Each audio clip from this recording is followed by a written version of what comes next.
Recording in progress. Assalamualaikum warahmatullahi wabarakatuh. Selamat sore. Perkenalkan, nama saya Sylvia Ramantisya dari kelas MJ 401, mata kuliah Perekonomian Indonesia nomor NIM 2202010100184. Middle income trap, jika diartikan ke dalam bahasa Indonesia, middle income trap adalah jebakan pendapat kelas menengah. Secara garis besar, middle income trap adalah istilah yang mengacu pada keadaan ketika sebuah negara berhasil mencapai ke tingkat pendapatan menengah, tetapi tidak dapat keluar dari tingkatan tersebut untuk menjadi negara maju.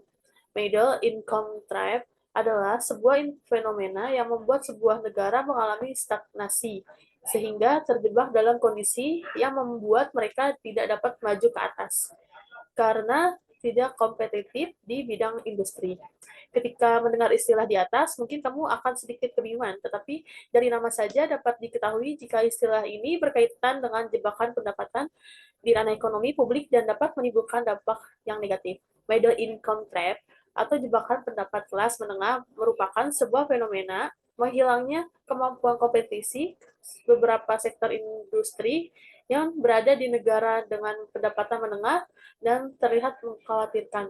Penyebabnya, dikarenakan fenomena ini sering menghambat pertumbuhan negara dengan pendapatan menengah untuk meningkatkan statusnya menjadi negara dengan pendapatan tinggi. Selanjutnya, pengertian kebijakan fiskal. Kebijakan fiskal adalah konsep pengelolaan ekonomi diperkenalkan oleh John Maynard Keynes yang kemudian umum dipakai dunia sejak peristiwa depresiasi besar atau Great Depression terjadi pasca Perang Dunia I tahun 1929. Menurut Keynes, pemerintah suatu negara sebenarnya punya hak mengatur pengeluaran dan pemasukan sebuah negara dengan menetapkan pajak dan membuat kebijakan demi ekonomi makro negara.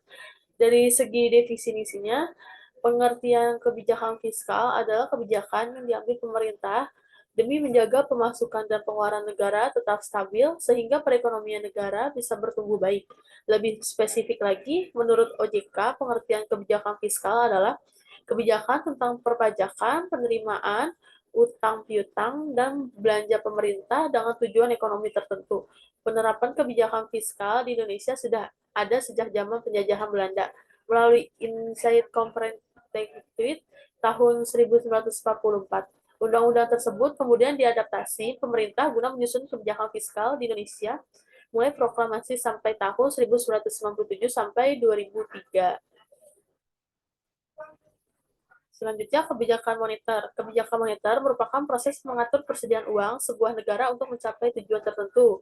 Misalnya, menahan inflasi, mencapai kerja penuh atau lebih sejahtera.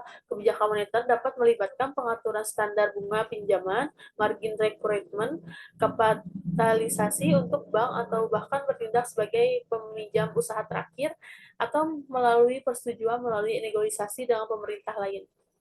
Kebijakan moneter pada dasarnya merupakan suatu kebijakan yang bertujuan mencapai keseimbangan internal atau pertumbuhan ekonomi yang tinggi, stabilitas harga, pemerataan pembangunan, dan keseimbangan eksternal atau keseimbangan neraca pembayaran, serta tercapainya tujuan ekonomi makro, yakni menjaga stabilitas ekonomi yang dapat diukur dengan kesempatan kerja, kestabilan harga, serta neraca pembayaran internasional yang seimbang.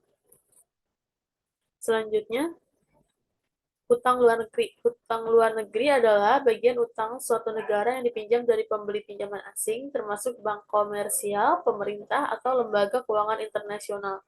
Pinjaman ini, termasuk bunga, biasanya harus dibayar dalam mata uang yang digunakan untuk pinjaman tersebut. Untuk mendapatkan mata uang yang dibutuhkan, negara peminjam dapat menjual dan mengekspor barang ke negara pemberi pinjaman. Poin pentingnya yaitu utang luar negeri adalah bagian utang suatu negara yang dipinjam dari pemberi pinjaman asing, termasuk bank komersial, pemerintah, atau lembaga keuangan internasional. Jika suatu negara tidak dapat membayar utang luar negerinya, maka negara tersebut dikatakan berada dalam utang negara dan menghadapi krisis utang. Utang luar negeri dapat berbentuk pinjaman terikat, di mana peminjam harus menerapkan setiap pembelanjaan dananya kepada negara pemberi pinjaman. Dari kesimpulan tersebut, dalam kesimpulannya, kebijakan moneter dan fiskal memiliki peran vital dalam mengatur perekonomian suatu negara. Keduanya saling melengkapi dalam mencapai tujuan-tujuan ekonomi yang diinginkan, seperti menjaga stabilitas harga, mendorong pertumbuhan ekonomi, dan menciptakan lapangan kerja. Oke, sekian dari saya. Terima kasih. Wassalamualaikum warahmatullahi wabarakatuh.